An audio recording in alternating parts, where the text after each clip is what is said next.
Okay sir, ಅದು ಭಾರಿ ಚರ್ಚೆ ಆಗ್ತದೆ ರಾಜ್ಯದಲ್ಲಿ. ಡಿ ಕೆ ಶಿವಕುಮಾರ್ ಸ್ಟೇಟ್ಮೆಂಟ್ ನಿನ್ನೆ ತುಂಬ ಚರ್ಚೆ ಆಗ್ತಾ ಇದೆ. ಯಾವ ಶಾಸಕರು ಬೇಡ ಕಾರ್ಯಕರ್ತರು? ನಾನು ನೋಡಿದೆ, ಅವರು ಒಳ್ಳೆಯ ಅರ್ಥದಲ್ಲಿ ಹೇಳಿದ್ದಾರೆ. ಅದನ್ನು ನಾವು ತಪ್ಪಾಗಿ ಹಚ್ಕೋಬಾರ್ದು. ನಾವು ಯಾವುದನ್ನಾದರೂ ಅಷ್ಟೇ ತಪ್ಪಾಗಿ ಕೆಟ್ಟದಾಗಿ ನೋಡಿದ್ರೆ ಅದು ಕೆಟ್ಟದಾಗಿ ತಪ್ಪಾಗಿ ಕಾಣ್ತದೆ. ಒಳ್ಳೆ ರೀತಿಯಿಂದ ನೋಡಿ ಒಳ್ಳೆ ರೀತಿಯಿಂದ ಕಂಡ್ರೆ ಒಳ್ಳೆ ರೀತಿ ಕಾಣ್ತದೆ. ಹಂಗೆ ಯಾಕೆಂದರೆ ಅವ್ರು ಹೇಳಿರೋದು ಸರಿ ಇದೆ. ನಾನು ಕಷ್ಟಪಟ್ಟು ಎಲ್ಲ ಶಾಸಕರನ್ನು ಗೆಲ್ಲಿಸಿದ್ದೀನಿ, ಹೋರಾಟ ಮಾಡಿದ್ದೀನಿ, ಎಲ್ಲ ರೀತಿಯಿಂದಲೂ ಶಾಸಕರಿಗೋಸ್ಕರ ದುಡ್ದಿದ್ದೀನಿ. ಶಾಸಕರು ನಮ್ಮ ಕಾನ್ಸ್ಟಿಟ್ಯೂನ್ಸಿಯಲ್ಲಿ ಹೇಳ್ತಿರ್ತೀನಿ ನಮ್ಮ ಜನಕ್ಕೆ, ಯಾರಾದರೂ ಬಂದು ಕೈ ಮುಗಿತೀನಿ, ಕಾಲೇ ಬೀಳ್ತೀನಿ, ಕೆಲಸ ಮಾಡಿಕೊಡ್ರಿ ಅಂತ. ಅವಾಗ ಹೇಳ್ತೀನಿ, ನೀವು ಕೈಗೆ ಕಾಲು ಮುಗಿಯೋದು ಬೇಡ, ಆರ್ಡ್ರ್ ಮಾಡ್ಬೇಕು ನೀವು ಅಂತೀನಿ. ಯಾಕೆಂದರೆ ನೀವು ಇವತ್ತು ಗೆಲ್ಸಿರೋದಕ್ಕೆ ನಾನು ಇವತ್ತು ಶಾಸಕನಾಗಿದ್ದೀನಿ, ರಿಕ್ವೆಸ್ಟ್ ಮಾಡಿಬಿಟ್ಟು ಆರ್ಡ್ರ್ ಮಾಡಿರಿ ಅಂತ. ಅದೇ ನಮ್ಮ ಡಿ ಕೆ ಸಾಹೇಬ್ ಹೇಳಿರೋ ಅರ್ಥನೂ ಅದೇ ಇದೆ. ನಾನು ಆ್ಯಕ್ಚುಲಿ ಅವ್ರು ಆರ್ಡ್ರ್ ಮಾಡಿ ಕೇಳಬೇಕು, ನಾನು ಏನು ಮಾಡಬೇಕು ಏನಾಗಬೇಕು ಅನ್ನೋದನ್ನ ರಿಕ್ವೆಸ್ಟ್ ಮಾಡಬಾರ್ದು. ಅದನ್ನೇ ಹೇಳಿದ್ದಾರೆ ಈ ರೀತಿಲಿ. ಯಾವುದೇ ಕಾರಣಕ್ಕೂ ಅವ್ರು ಹೇಳಿರೋದು ಸರಿಯಾಗಿದೆ. ನಮ್ಮ ಶಾಸಕರ ಸಂಪೂರ್ಣ ಬೆಂಬಲನೂ ಇದೆ. ಜೊತೆಗೆ ಇದೇನು ಅವ್ರು ಹೇಳಿದ್ದಾರೆ ಅರ್ಥ ಅಂದರೆ, ನಾವು ಯಾರೂ ಶಾಸಕರು ಬೇಡ ಅನ್ನೋ ಅರ್ಥ ಅಲ್ಲ. ನಾವೆಲ್ಲರೂ ಶಾಸಕರು ಒಗ್ಗಟ್ಟಾಗಿದ್ದೀವಿ. ನನ್ನೇನಾದ್ರು ತೀರ್ಮಾನ ತಗೊಳ್ಳೋದು ಶಾಸಕರು ಪಾಪ ಅವರಲ್ಲ, ತೀರ್ಮಾನ ತಗೊಳ್ಳೋದು ಏನಾರು ಹೈಕಮಾಂಡ್, ನಾನು ಹೈಕಮಾಂಡ್ ಕೇಳ್ತೀನಿ ಅಂತ ಹೇಳಿದೆ. ತಪ್ಪೇನಿದೆ? ತಪ್ಪೇನಿಲ್ಲಲ್ಲ. ಅದನ್ಯಾಕೆ ತಪ್ಪಾಗಿ ಅರ್ಥೈಸ್ಕೋಬೇಕು? ಹೈಕಮಾಂಡು ಸೂಕ್ತ ಸಂದರ್ಭದಲ್ಲಿ ಸೂಕ್ತ ತೀರ್ಮಾನ ತೆಗೆದುಕೊಳ್ಳುತ್ತೆ ಅನ್ನೋದು ಅವ್ರ ವಿಶ್ವಾಸ ಇದೆ. ಸೊ ಒಂದು ವೇಳೆ ಇದು ಅಧಿಕಾರ ಹಂಚಿಕೆ ಸೂತ್ರನೂ ಹೊರಗೆ ಬಿದ್ದಿದೆ. ಅಧಿಕಾರ ಹಂಚಿಕೆ ಅನ್ನೋದಕ್ಕಿಂತ ಯಾವ ಪವರ್ ಶೇರಿಂಗ್ ಇಲ್ಲ. ಅವ್ರ ಭಾಷೆಯಲ್ಲಿ ಹೇಳ್ಬೇಕು, ಯಾವ ಪವರ್ ಶೇರಿಂಗ್ ಇಲ್ಲ, ಯಾವುದೂ ಇಲ್ಲ. ಹೈಕಮಾಂಡ್ ತೀರ್ಮಾನ ಅಂತಿಮ. ಹೈಕಮಾಂಡ್ ತೀರ್ಮಾನಕ್ಕೆ ನಾವೆಲ್ಲ ಬದ್ಧವಾಗಿದ್ವಿ. ಡಿ ಕೆ ಸಾಹೇಬ್ರು ಹೇಳಿರೋ ಸರಿ ಇದೆ, ನಾವು ಅವ್ರ ಪರವಾಗಿ ಇರ್ತೀವಿ. ಅಲ್ಲ, ಸಿ ಎಮ್ ಹಾಗೆ ಆಗ್ತಾರೆ ಸರ್. ಯಾಕಂದರೆ ಸಿ ಎಮ್ ಮೊನ್ನೆ ತುಂಬ ಡಿಸ್ಕಸ್ ಆಗ್ತಾರೆ ಅದೇ ವಿಚಾರನೇ. ಈಗ ಸಿ ಎಮ್ ವಿಷಯ ಎಲ್ಲೂ ಚರ್ಚೆ ಆಗಿಲ್ಲ. ಸಿ ಎಮ್ ವಿಷಯ ಚರ್ಚೆನೂ ಅಲ್ಲ. ಈಗ ಸಿದ್ದರಾಮಯ್ಯ ಸಾಹೇಬರು ಅಲ್ಲಿ ಸಿ ಎಮ್ ಇದ್ದಾರೆ. ಸಿದ್ದರಾಮಯ್ಯ ಸಾಹೇಬ್ರು ಕುರ್ಚಿ ಖಾಲಿ ಇದ್ದಾಗ ಇನ್ನು ಚರ್ಚೆ ಮಾಡೋಣ. ಈಗ ಸಿದ್ದರಾಮಯ್ಯ ಸಾಹೇಬರು ಮುಖ್ಯಮಂತ್ರಿಯಾಗಿ ಮುಂದುವರಿತಾ ಇದ್ದಾರೆ, ನಡೀತಾ ಇದೆ. ನಮ್ಮ ಡಿ ಕೆ ಸಾಹೇಬರು ನಮ್ಮ ಹೈಕಮಾಂಡ್ ತೀರ್ಮಾನಕ್ಕೆ ಬದ್ಧವಾಗಿದ್ದೀನಿ ಅಂದರೆ ನಾವು ಹೈಕಮಾಂಡ್ ತೀರ್ಮಾನಕ್ಕೆ ಬದ್ಧವಾಗಿದ್ದೀವಿ. ನಮ್ಮ ಡಿ ಕೆ ಸಾಹೇಬ್ರು ಏನು ಹೇಳ್ತಾರೆ ಆ ವಿಷಯಕ್ಕೆ ನಾವು ಬದ್ಧವಾಗಿದ್ದೀವಿ. ಅಲ್ಲ, ಕೆ ಎನ್ ರಾಜಣ್ಣವರು ಗಾಡಿ ಹೇಳ್ತಾರೆ 2028ಕ್ಕೆ ಸ್ವೀಕರ್ ಸಿ ಎಮ್ ಆಗಲಿ ಅವರು 2.5 ವರ್ಷಕ್ಕೆ ಯಾಕೆ ಹೊಡೆದಾಡ್ತಾರೆ ಡಿ ಕೆ ಶಿವ ಅಂತ? ಹೌದು, ಅವ್ರು ಹೇಳಿದ ಸರಿನೇ ಅನ್ಕೊಳ್ರಿ. ಯಾಕೊತ್ತಾ, ಅವ್ರು 5 ವರ್ಷ ಮುಖ್ಯಮಂತ್ರಿ ಆಗಬೇಕಾಗಿರೋದು, 2.5 ವರ್ಷ ಅಲ್ಲ.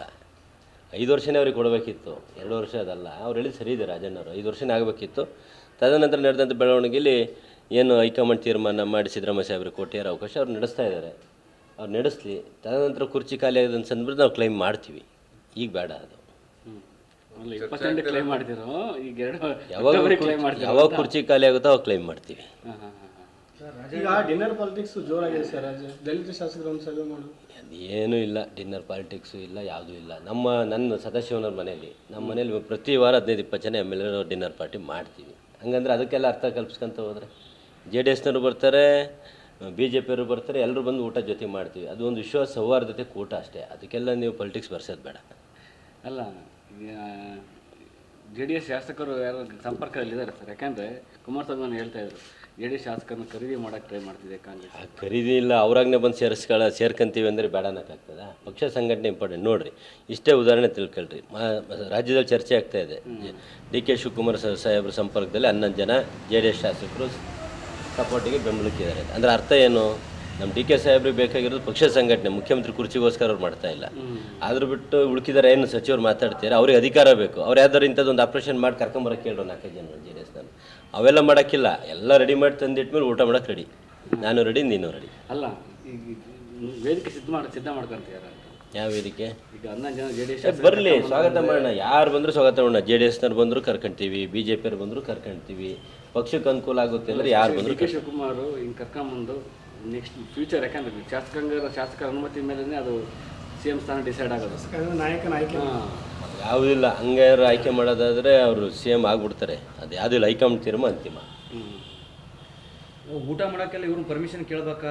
ನಾವು ಊಟ ಮಾಡೋಕ್ಕೆ ಏನು ಅಂತ ಒಂದು ರಾಜಣ್ಣ ಅವ್ರ ಪ್ರಶ್ನೆ. ಯಾರು ರಾಜಣ್ಣರು ಹಿರಿಯರಿದ್ದಾರೆ, ಅವ್ರ ಬಗ್ಗೆ ನಾನು ಹೇಳೋಕ್ಕೆ ಹೋದರೆ ಸರಿಯಾಗಲ್ಲ. ಹಿಂದನೇ ಹೇಳಿದ್ದೀನಿ, ಹಿರಿಯರ ಮಾರ್ಗದರ್ಶನ ನಾವು ಮಾತಾಡಿದ್ರೆ ಚೆನ್ನಾಗಿ ಕಾಣಲ್ಲ. ಅವ್ರು ಅಂಥವೆಲ್ಲ ಮಾತಾಡಬಾರ್ದು. ಹೈಕಮಾಂಡ್ ಬೇಡ ಅಂದರೆ ಮುಗಿತಲ್ಲಿ. ಹೈಕಮಾಂಡ್ ಇಲ್ದಂಗೆ ನಾನು ನಿಂದು ನಡೀತದ? ಯಾರೂ ನಡೆಯಲ್ಲ. ಹೈಕಮಾಂಡ್ ತೀರ್ಮಾನಕ್ಕೆ ಎಲ್ಲರೂ ಬದ್ಧವಾಗಿರ್ಬೇಕು. ಹೈಕಮಾಂಡ್ ಡಿನ್ನರ್ ಬೇಡ ಅಂದಿರೋದು, ಡಿ ಕೆ ಸಾಹೇಬ್ರೇನು ಬೇಡ ಅಂದಿಲ್ವಲ್ಲ. ಹೈಕಮಾಂಡ್ ಹೋಗಿ ಕೇಳಲಿ. ಇವ್ರನ್ನ ಕೇಳಿದ್ರೆ ನನ್ನನ್ನು ಕೇಳಿದ್ರೆ. ಈಗ ಡಿ ಕೆ ಶಿವಕುಮಾರ್ ಬೆಂಬಲಕ್ಕೆ ಎಷ್ಟು ಜನ ಶಾಸಕರು? 139 ಜನ ಕಾಂಗ್ರೆಸ್ಸಿಗೆ ಬೆಂಬಲವಾಗಿದ್ದೀವಿ. ಈ ಪೂಜೆ ಬೇರೆ ಮಾಡಿಸಿದಾರೆ ಸರ್ ಅದು ಮೊನ್ನೆ. ಶತ್ರು ಸಂಹಾರ ಮಾಡಿಸಿದ್ದಾರೆ ಸರ್, ಏನು ಪೂಜೆ ಪುನಸ್ಕಾರ ನಾನು ದಿನ ಮಾಡ್ತೀನಿ, ನಾನು ದೈವ ಭಕ್ತನೇ, ನಿಮಗೂ ಗೊತ್ತಿದೆ. ಮಾಡಿದ್ರಿ ಸರ್ ಆ ಶತ್ರು ಸಂಹಾರ ಎಲ್ಲ ನಮ್ಮ ಒಳ್ಳೆತಿಗಾಸಿಗೆ ನಾವು ಪೂಜೆ ಮಾಡೋದು ತಪ್ಪೇನಿದೆ. ಅವರೇ ಹೇಳಿದ್ದಾರೆ ಸರ್ ಶತ್ರು ಸಂಹಾರ ಎಲ್ಲ ಈಗಿನ ಕಾಲದಲ್ಲಿ ಸಹಜ. ನಾವು ದೇವ್ರ ನಂಬರು, ದೈವ ಭಕ್ತರು. ನಾನು ದೈವ ಭಕ್ತ, ನಮ್ಮ ಸಾಹೇಬರು ದೈವ ಭಕ್ತರು. ನಾವು ದೈವ ಭಕ್ತರು, ದೈವದ ಮೊರೆ ಹೋಗ್ತೀವಿ. ನಮ್ಗೆ ಒಳ್ಳೇದಾಗಲಿ, ನಾಡಿಗೆ ಒಳ್ಳೇದಾಗಲಿ, ನಮ್ಮ ಜನಕ್ಕೆ ಒಳ್ಳೇದಾಗಲಿ, ನಮ್ಮ ಪಕ್ಷಕ್ಕೆ ಒಳ್ಳೇದಾಗಲಿ ಅನ್ನೋ ಉದ್ದೇಶಕ್ಕೆ ಎಲ್ಲ ರೀತಿಯ ಒಂದು ಪೂಜೆ ಪುನಸ್ಕಾರ ಮಾಡಲೇಬೇಕು. ಮಾಡಿರೋ ಸರಿ ಇದೆ. ಒಳ್ಳೆ ದಿನಗಳು ಐತೆ ಅಂತ ಹೇಳಿದಾರೆ ಸರ್. ಅದೇನು ಪವರ್ ಶೇರಿಂಗ್ ವಿಚಾರದಲ್ಲಿ ಅದು ಹೈಕಮಾಂಡ್ ಸೂತ್ರ, ಯಾಕಂದ್ರೆ ಅದು ತುಂಬ ಚರ್ಚೆ ಆಗ್ತಿದೆ, ಅದು ಆಗಿದೆಯಾ? ಯಾವುದೂ ಇಲ್ಲ. ಹೈಕಮಾಂಡ್ ಯಾವಾಗ ಏನು ತೀರ್ಮಾನ ತಗೊಳ್ತೆ ಅದಕ್ಕೆ ಬದ್ಧ ಅಷ್ಟೇ. ಯಾವುದೆಲ್ಲ ಸಿ ಎಂ ಆಗ್ತಾ ಇರ್ತಾರೆ, ಹೇಳಿದ್ನಲ್ಲ ಹಾಗೆ ಆಗ್ತಾರೆ. ಅದಕ್ಕೆ ಮತ್ತು ಬದಲಾವಣೆ ಸ್ಟೇಟ್ಮೆಂಟನ್ನು ಹಿಂದಕ್ಕೆ ತಗೊಳ್ಳೋ ಮಾತಿಲ್ಲ. ನಾನು ಮುಂಚೆ ಹೇಳಿದ್ದೀನಿ, ಈಗಲೂ ಹೇಳಿದ್ದೀನಿ, ಅವ್ರು ಮುಖ್ಯಮಂತ್ರಿ ಆಗ್ತಾರೆ. ಜ್ಯೋತಿಷ ಬೇರೆ ಹೇಳಿದಾರೆ ಸರ್ ಒಳ್ಳೆ ದಿನಗಳು ಐತಿ ಅಂತ. ಒಳ್ಳೆ ದಿನಗಳಿದೆ, ಕಷ್ಟಪಟ್ಟರೆ ಒಳ್ಳೆ ದಿನ ಇದ್ದೇ ಇರುತ್ತೆ. ಈಗ ಅವ್ರು ಕಷ್ಟಪಟ್ಟಿದ್ದಕ್ಕೆಲ್ಲ ಮೊನ್ನೆ 3ಕ್ಕೆ 3 ನೀವ್ಯಾರು ಮೀಡಿಯಾದವ್ರು ಗೆಸ್ ಮಾಡಿದ್ರಾ? ಶಿಗ್ಗಾವಲ್ಲಿ ಗೆಲ್ತೀವಿ ಅಂತ ಗೆಸ್ ಮಾಡಿದ್ರಾ? ಚನ್ನಪಟ್ಟಣದಲ್ಲಿ ಗೆಲ್ತೀವಿ ಅಂತ ಗೆಸ್ ಮಾಡಿದ್ರಾ? ಅದರಲ್ಲಿ ಹೆಂಗೆ ಗೆಲ್ಸ್ಕೊಂಬಂದ್ರು? ಅದು ನಮ್ಮ ಚಾಣಕ್ಯ ತಂತ್ರ. ಯಾರ್ದು? ನಮ್ಮ ಡಿ ಕೆ ಶಿವಕುಮಾರ್ ಸಾಹೇಬರು. ಅವನ್ನೆಲ್ಲ ಹೈಕಮಾಂಡ್ ಗಮನಿಸ್ತಾ ಇದೆ. ನಾವೆಲ್ಲ ಚರ್ಚೆ ಮಾಡೋದ್ರಿಂದ ಉಪಯೋಗ ಆಗಲ್ಲ. ಹೈಕಮಾಂಡ್ ಗಮನದಲ್ಲಿದೆ. ಹೈಕಮಾಂಡ್ ಏನು ಮಾಡಬೇಕು ತೀರ್ಮಾನ ತಗೊಳುತ್ತೆ. ಆ ತೀರ್ಮಾನಕ್ಕೆ ನಾವೆಲ್ಲ ಬದ್ಧವಾಗಿರ್ತೀವಿ. ಜಾತಿ ಗಣತಿ ಸರ್ ಇವಾಗ 14ಕ್ಕೆ ದಾವಣಗೆರೆಯಲ್ಲಿ ಅನೌನ್ಸ್ ಮಾಡಿದ್ದಾರೆ ಸಿಎಂ, ನಾನು ಮಾಡ್ತೀನಿ ಅಂತ ಹೇಳ್ತೀನಿ. ಜಾತಿ ಗಣತಿ ವಿಷಯ ಬರಲಿ, ಅವ್ರೇನು ಅನೌನ್ಸ್ ಮಾಡಿದ್ರೆ ಮಾತಾಡಿ. ಈ ಹಿಂದೆ ಹೇಳಿದ್ದೀವಿ, ನಮ್ಮನೆಗೆ ಯಾರು ಬಂದು ಜಾತಿ ಗಣತಿ ಮಾಡಿಲ್ಲ. ನಿಮ್ಮ ಮನೆಗೆ ಯಾರು ಬಂದು ನೀವು ಹೇಳ್ಬಿಡ್ರಿ, ಮೀಡಿಯಾದವರು ಯಾರು ಬಂದಿದ್ದಾರಾ?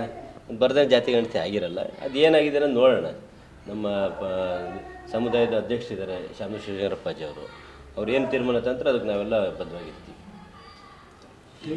ಆರೋಗ್ಯ ಹೇಗಿದೆ ಶ್ಯಾಮ್? ಹೋಗಿದ್ದಾರೆ ಸರ್ ನೀವು ವಿಚಾರ ಮಾಡಿ? ನಾಳೆ ಹೋಗ್ತಾ ಇದ್ದೀನಿ. ನಾಳೆ ಹೋಗ್ತಾರೆ. ಹೇಗಿದೆ ಸರ್ ಆರೋಗ್ಯ? ಚೆನ್ನಾಗಿದೆ, 3 ವರ್ಷ ಆರಾಮಾಗೆ ಇರ್ತಾರೆ.